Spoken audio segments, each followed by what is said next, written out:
Caros alunos, sou a professora doutora Patrícia, da Escola Hernani Rodrigues, aqui de Assis. Na aula de hoje, nós falaremos da poesia romântica de Gonçalves Dias. Para tanto, iremos desenvolver a seguinte habilidade: reconhecer o texto literário produzido no século XIX como fator de promoção dos direitos e valores humanos atualizáveis na contemporaneidade. Para isso, a aula ela se desdobrará nos seguintes objetivos. O primeiro deles, compreender as principais ideias que norteiam o espírito romântico, refletir sobre alguns elementos que marcam o romantismo no Brasil e conhecer, de modo geral, o autor Gonçalves Dias. Analisar um poema de Gonçalves Dias com enfoque em dois elementos, culto à natureza e o pitoresco. A aula foi dividida em 4 momentos. O primeiro deles, faremos a contextualização do romantismo no Brasil enquanto um movimento literário universal. Por que um movimento literário universal? Porque, como vocês perceberão ao longo da aula, nós partiremos do universal para o particular. Faremos também uma síntese dos principais elementos que norteiam o espírito romântico. Num segundo momento, a contextualização do romantismo no Brasil, introdução à poética de Gonçalves Dias com foco nos elementos culto à natureza e pitoresco. Lembrando que, para o desenvolvimento dessa aula, foram selecionados somente 2 elementos, uma vez que esse autor ele tem uma produção bastante eclética, tanto no teatro, na prosa, então seria impossível focarmos todos os elementos da poética ou da produção literária do Gonçalves Dias. Faremos também uma retomada de um trecho da carta de Pero Vaz de Caminha, tá? É um texto bastante conhecido de vocês, porque é conteúdo do primeiro ano do ensino médio, imagino que vocês devam se lembrar deste texto. A leitura de um trecho da carta de Padre José de Anchieta ao seu superior, Padre Geral Diogo Laínez, de 16/4 de 1553. A leitura de um trecho de Uruguai, de Basílio da Gama. No terceiro momento, análise dos poemas de Gonçalves Dias, com foco nos elementos anteriormente destacados. Como eu disse a vocês, destacaremos 2, culto à natureza e o pitoresco. E no quarto momento, por fim, faremos a síntese dos conteúdos estudados até então. Primeiramente, eu gostaria de conversar com vocês a respeito do termo romantismo, tá? Se vocês observarem aqui, eu coloquei uma palavra de origem francesa, roman, tá? Ou nesta escrita também é possível. Por quê? Porque o romantismo ele se iniciou na França e na Inglaterra no século XVII. Entretanto, tal terminologia, como a conhecemos hoje, ela só passou a ser usada a partir do século XVIII. Porque até o século XVII, o que nós tínhamos? A palavra romã para designar romances com narrativas épicas, amorosas e de aventura, e com influência medieval. A partir do século XVIII, como disse a vocês, tá? Houve uma mudança na terminologia, mas não foi só isso. Principalmente, nós tivemos aqui uma mudança de paradigmas. O que significou essa mudança de paradigmas? Significa que o homem passou a pensar de uma outra maneira e isso foi se refletindo na literatura. A partir do século XVIII, tivemos algumas tendências, tá? E a principal dela reflete um estado anímico do sujeito, interligado a um espírito inconformista em relação ao intelectualismo, ao absolutismo, ao convencionalismo clássico e ao esgarçamento das formas. Pensando na questão da universalidade, nós temos aí pelo menos 11 tendências que marcam o espírito romântico. Então, as tendências, de acordo com os estudiosos, são no mínimo 11. Eu consegui levantar aqui para vocês 11 tendências, tá? Então, a primeira delas, o individualismo e o subjetivismo. O que isso significa? O homem romântico, o mundo romântico é visto a partir da perspectiva desse sujeito. A questão do ilogismo, não há lógica para o homem romântico. Ele sempre vai oscilar entre dois polos, amor e ódio, alegria e tristeza, melancolia, euforia, dentre outros.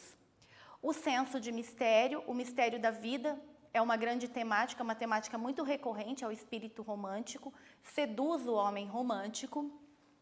O escapismo, a necessidade de fugir desse mundo para um mundo idealizado. O reformismo, que na verdade é a busca pelo novo, atrelado ao sentimento inconformista. O sonho, a fé não só nos elementos místicos, mas principalmente a fé na capacidade do homem de promover mudanças. O culto à natureza, que eu gostaria de destacar aqui, que será um objeto da nossa aula, pensando que muitos confundem a questão do culto à natureza com o pitoresco. Na verdade, o culto à natureza, a natureza vai se constituir como um refúgio para o homem romântico, mas não é somente a natureza, a árvore, o rio, o céu, o pássaro. Essa questão do culto à natureza, ela está muito mais ligada à questão da natureza do espírito humano. O retorno ao passado, principalmente ao período medieval, a um período místico. No pitoresco, nós temos aqui a natureza enquanto um refúgio para este homem romântico. Então, na poesia do Gonçalves Dias, por exemplo, quando nós temos no poema a Canção do Exílio, onde ele diz: minha terra tem palmeiras, onde canta o sabiá, as aves que aqui gorjeiam não gorjeiam como lá, nós temos um eu lírico saudoso de elementos rústicos da sua terra natal e que lhe causam, que lhe é aprazível, que lhe causa prazer. E o exagero, o homem romântico é exagerado por si só. Eu trouxe aqui para vocês uma citação do Afrânio Coutinho sobre a questão do culto à natureza, principalmente por conta dessa confusão que há quando se diz culto à natureza em relação ao pitoresco. Então, a natureza no romantismo, ela é supervalorizada pelo romantismo. A natureza era um lugar de refúgio puro, não contaminado pela sociedade, lugar de cura física e espiritual. A natureza, fonte de inspiração, guia, proteção, amiga, relacionada com esse culto que teve tão avassalador domínio em todo o romantismo. Foi a ideia do bom selvagem, do homem simples e bom em estado de natureza. Mas como fica a questão do bom selvagem, considerando a obra do Gonçalves Dias? Então, como se configuraria o indianismo gonçalvino? Podemos dizer que Gonçalves Dias foi o primeiro a abordar essa questão? Então, pensando no indianismo especificamente, foi a primeira vez que o homem da terra surgiu na literatura brasileira? Será que eu posso dizer que foi com Gonçalves Dias? Ou em outros escritos? É inédita essa questão? Para a gente pensar um pouquinho nisso, eu trouxe para vocês alguns documentos que vocês inclusive viram no primeiro ano do ensino médio, e o primeiro deles é um trechinho da Carta do Caminha, que temos lá: dali avistamos homens que andavam pela praia, obra de 7 ou 8.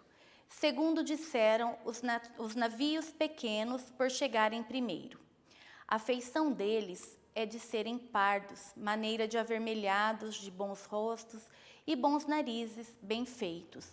Andam nus, sem nenhuma cobertura, nem estimam de cobrir ou mostrar suas vergonhas. E nisso tem tanta inocência como mostrar o rosto. Se vocês observarem, nesse trecho 1 aqui, nós temos uma situação, a primeira, então, dali avistamos, dali onde? Então, os portugueses estavam lá nas suas naus, e no momento em que se aproximaram da costa brasileira, começaram a avistar algumas pessoas. Aí nós temos a descrição física. E uma coisa que incomodou muitos portugueses neste momento foi a questão de estarem nus. ele coloca, andam nus sem nenhuma cobertura e nem estimam de cobrir e mostrar suas vergonhas. E nisso tem tanta inocência como mostrar o rosto. É importante a gente pensar nessa questão da nudez, para a gente entender um pouquinho mais o que vem adiante. Trecho 2. O capitão, quando eles vieram, estava sentado em uma cadeira, bem vestido, com um colar de ouro muito grande ao pescoço. Porém, um deles pôs olho no colar do capitão e começou a acenar com a mão para a terra e depois para o colar, como que nos dizendo que ali havia ouro. Viu um deles umas contas de rosário, brancas. Acenou que lhes desse, folgou muito com elas e lançou-as ao pescoço. Depois tirou-as e enrolou-as no braço e acenava para a terra e de novo para as contas e para o colar do capitão, como dizendo que dariam ouro por aquilo. Isto tomávamos nós assim, por assim o desejarmos. Mas se ele queria dizer que levaria as contas e mais o colar, isto não o queríamos nós entender, porque não lhe havíamos de dar. Então, nós temos duas situações aqui num primeiro momento. Esse segundo trecho aqui, trata-se da primeira noite em que alguns indígenas foram chamados para o navio onde se encontrava o capitão da esquadra do Pedro Álvares de Cabral. E é interessante a gente observar aqui a questão já da submissão, da aculturação, tá? Por quê? Principalmente em relação à exploração em relação ao ouro. Quando mostrou o colar de concha, os portugueses entenderam, trocaríamos contas por ouro? Sim, mas quando o índio acenou com a possibilidade de trocar ouro por ouro, isto nós não entendemos, tá? Porque não lhe havíamos de dar. Eu trouxe para vocês uma ilustração do Pedro Álvares de Cabral, também uma ilustração da carta do Caminha. Um outro documento que nós iremos estudar é uma carta de Padre José de Anchieta, ao seu superior geral, Diogo Laínez, de 16/4/1563. Nesta vila de Itanhaém estivemos outro pedaço da quaresma, ocupando nos mesmos exercícios de ensinar e de confessar. Entre estes índios que digo, está um que creio passa de 130 anos, ao qual todos os que há muito tempo o conhecem dão testemunho de ter sempre vivido sem queixa esse tempo que o conheceram, tanto os seus como os nossos portugueses. Outra vez que fomos àquela vila, 8 de dezembro de 1562, pela festa da Conceição de Nossa Senhora, a quem sua igreja é dedicada, falamo-lhes que o queríamos batizar para não se perder sua alma, mas que por então não podíamos ensinar-lhe o que era necessário por falta de tempo, mas que estivesse preparado para quando voltássemos. Folgou ele tanto com esta nova como a vinda do céu, e teve-a tanto na memória que agora, quando voltamos e lhe perguntamos se queria ser cristão, respondeu com muita alegria que já desde então o estava esperando. Eu trouxe para vocês aqui uma ilustração de Vasco Fernandes. Nesta ilustração, ela também reforça a questão da aculturação do indígena, do homem da terra, porque como vocês podem observar, no quadro Adoração dos Magos, nós temos aqui a incorporação do indígena, entretanto, com vestes brancas e alguns elementos, aqui a gente consegue observar melhor, então nós temos aqui elementos da cultura indígena, mas nós já temos também aqui muito clara a questão da dominação e da aculturação. Por fim, na carta de Caminha, nós temos o indianismo exórdio, o indianismo importado. Por quê? Porque eu tenho a visão do outro para o homem da terra, para aquele que aqui estava. Na carta de Anchieta, como vocês também já viram no primeiro ensino médio, nós temos o indianismo catequético, o indianismo voltado à conversão dos gentios, mas sempre tendo como foco a questão da aculturação e da dominação. Trouxe aqui para vocês também um texto do período colonial. Na verdade, aqui nós temos o frontispício da obra Uruguai, do Basílio da Gama. Tá? O Uruguai é um nome indígena. O nome do autor, Basílio da Gama, na Arcádia de Roma. O que significava Arcádia de Roma? Arcádia eram agremiações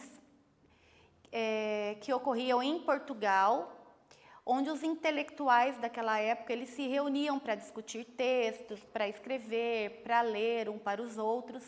E nas Arcádias, cada autor ele recebia um apelido. No caso do Basílio da Gama, ele era o Termindo Cipílio.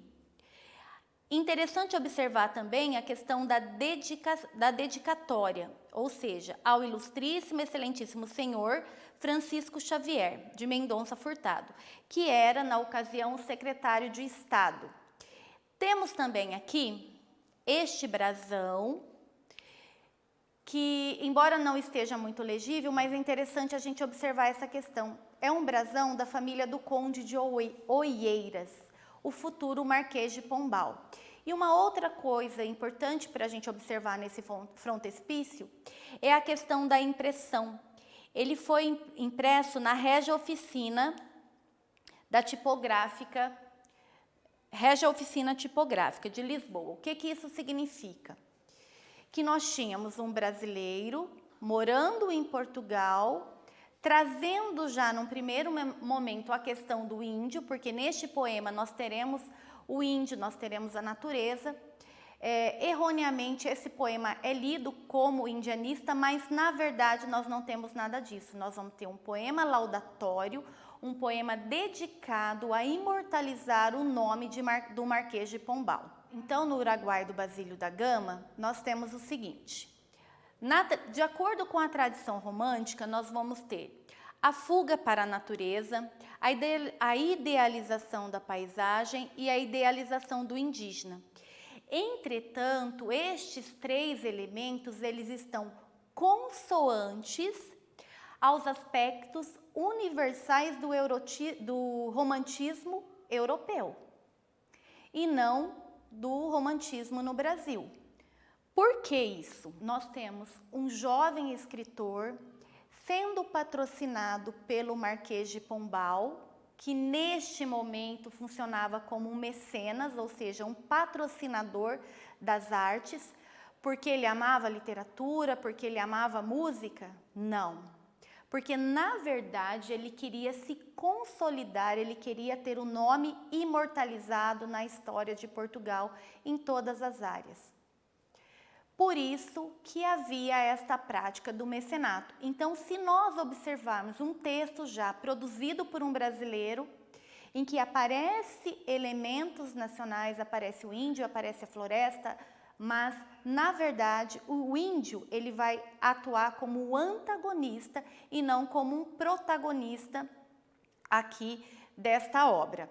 Trouxe um exemplo para vocês observarem esta questão que eu estou dizendo a vocês, da morte de Lindóia, um dos trechos mais conhecidos aí deste poema. Cansada de viver, tinha escolhido para morrer a mísera Lindóia, lá reclinada como que dormia, na branda relva e nas mimosas flores.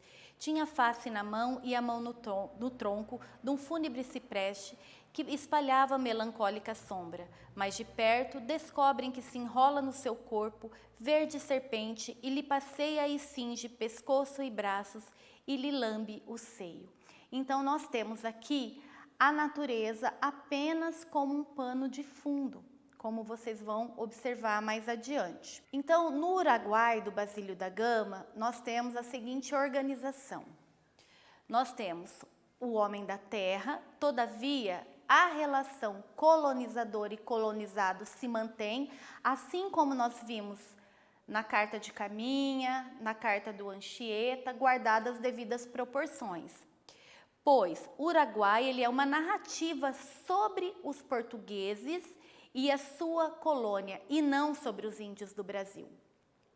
Então, a lógica estruturante do texto, os índios são antagonistas ao processo da civilização. O discurso laudatório, marcado pela questão do mecenato pombalino, ou seja, a figura de um mecenas para financiar o jovem escritor. Aqui, mas vocês podem estar se perguntando, né? Professora, a senhora falou da carta de Caminha, a senhora falou do Anchieta, mas a aula é sobre Gonçalves Dias. E onde é que ele entra nisso?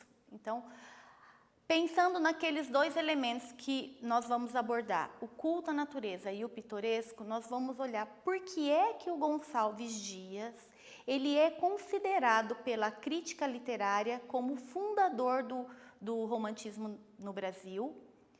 Ele tem uma expressiva relevância na segunda fase do romantismo, mas o porquê? Porque se nós já tivemos outras pessoas que trouxeram esses elementos, o que tem esse escritor de diferente que o firma no cânone da literatura nacional?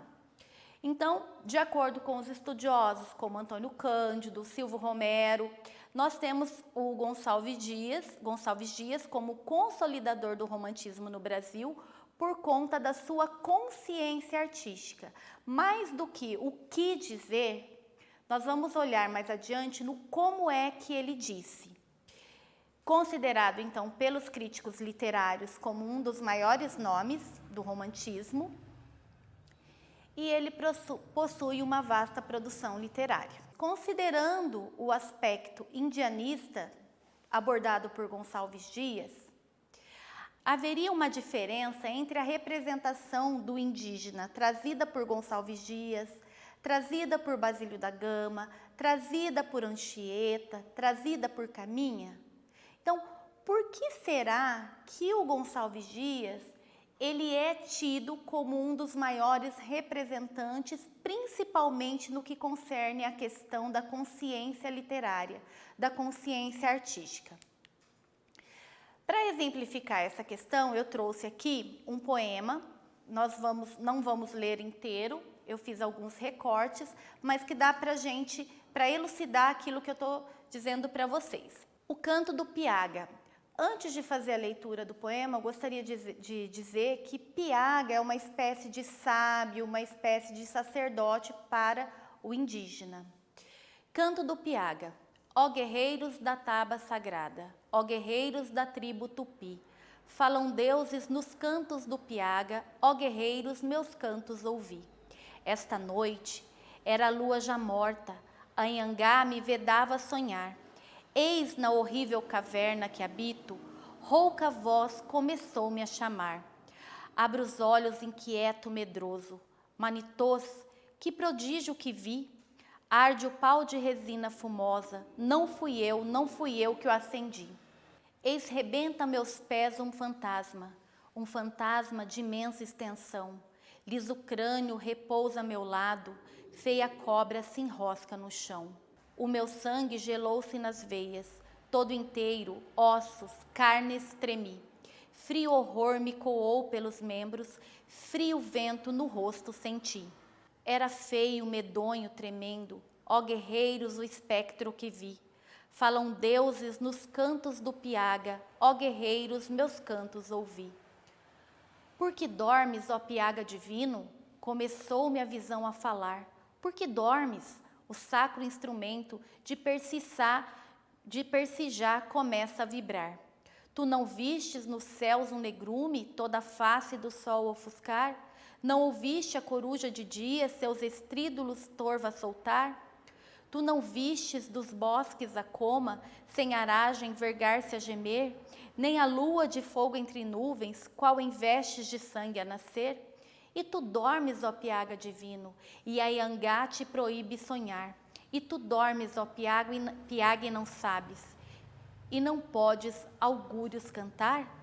Ouve o anúncio do horrendo fantasma, ouve os sons do fiel maracá, Manitô já fugiram da taba, ó desgraça, ó ruína, ó Tupá. Pelas ondas do mar sem limites, basta selva sem folhas e vem. Hartos troncos, robustos gigantes, vossas matas tais monstros contêm. Não sabeis o que o monstro procura? Não sabeis a que vem o que quer? Vem matar vossos bravos guerreiros, vem roubar-vos a filha, a mulher. Vem trazer-vos crueza impiedade, dons cruéis do cruel Anhangá. Vem quebrar-vos a massa valente, profanar Manitô, Maracás. Vem trazer-vos algemas pesadas, com que a tribo Tupi vai gemer. Hão de os velhos servirem de escravos, mesmo Piaga ainda escravo há de ser.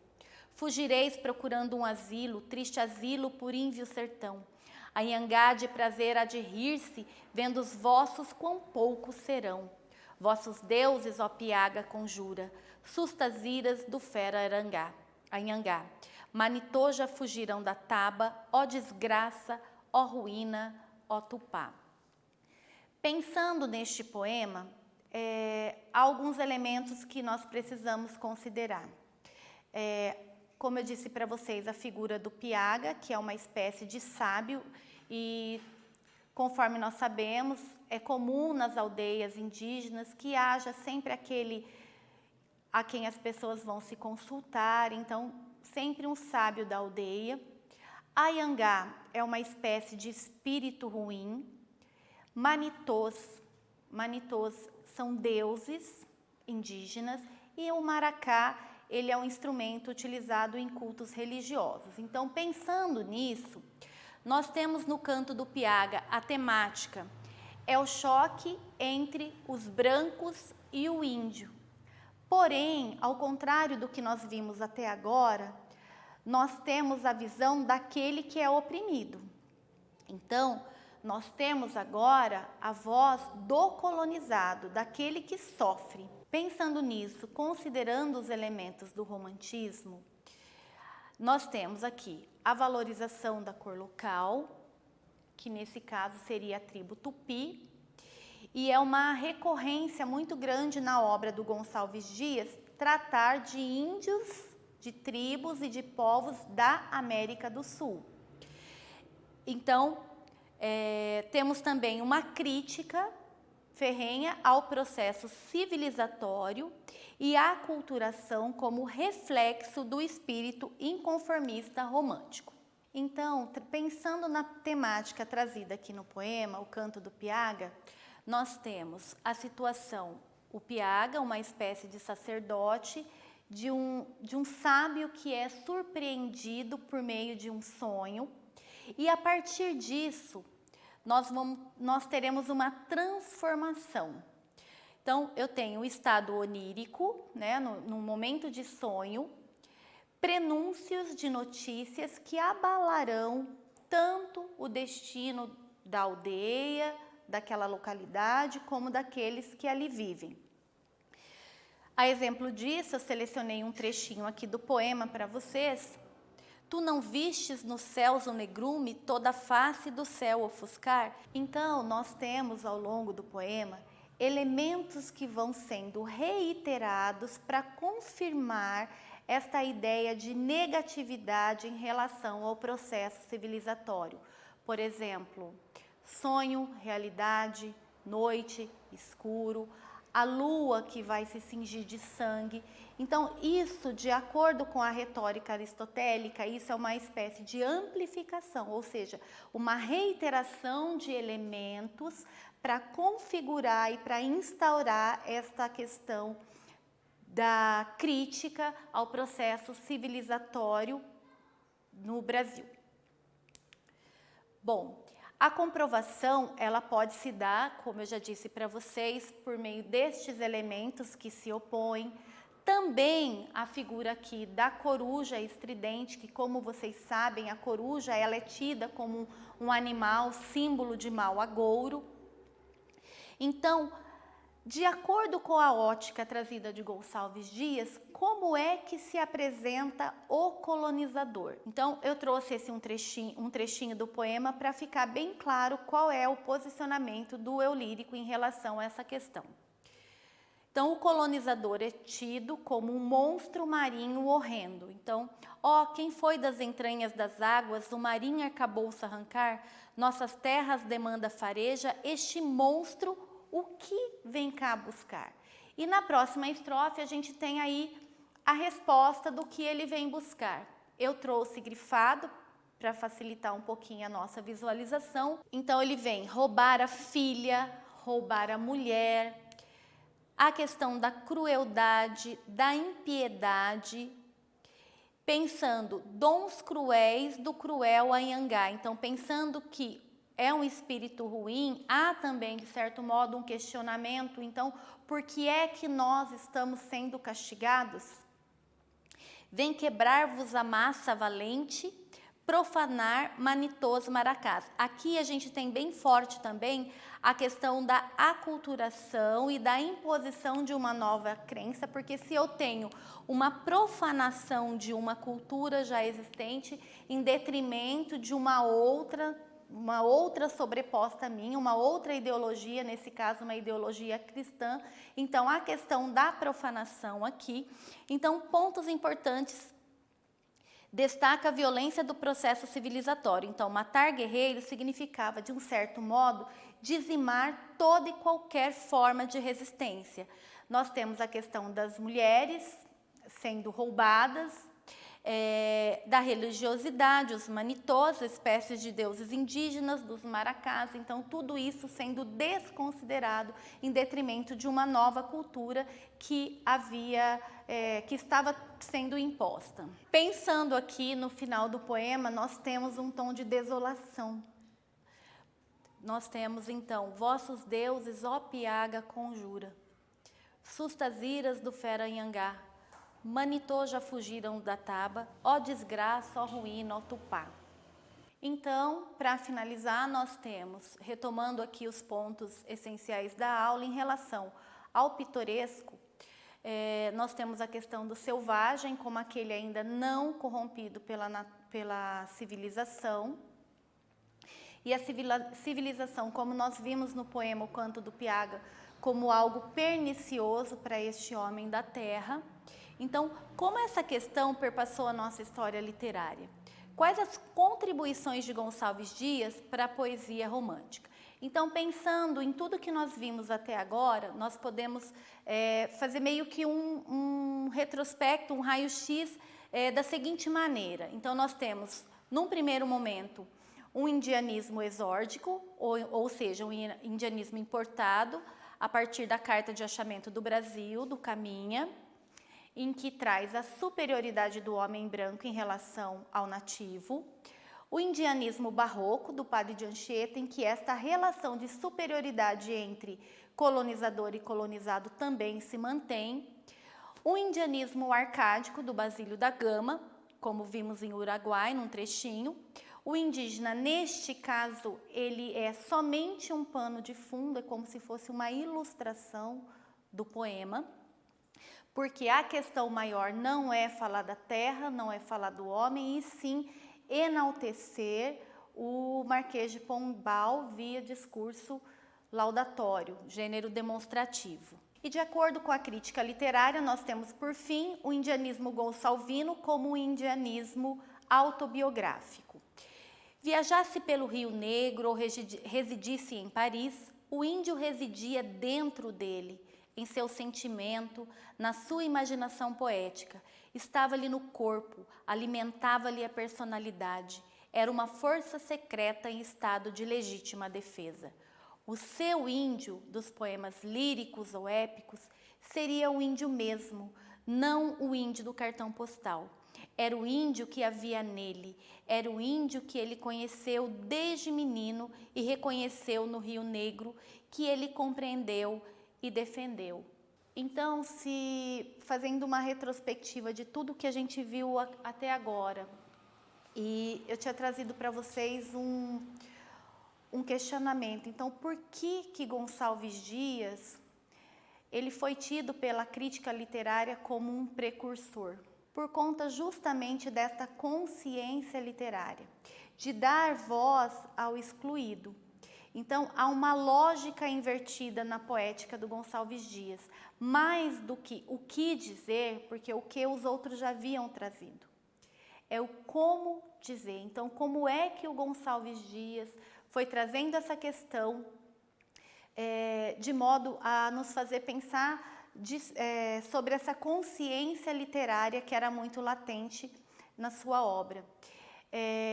Fica uma dica também de leitura de outros poemas do Gonçalves Dias, que ele vai trazer também não só em relação indígena, mas em relação ao negro e outras minorias, conforme vocês poderão observar na poética gonçalvina. Bom, pessoal, era isso. Espero que tenham gostado da aula e vou deixar para vocês uma sugestão de leitura.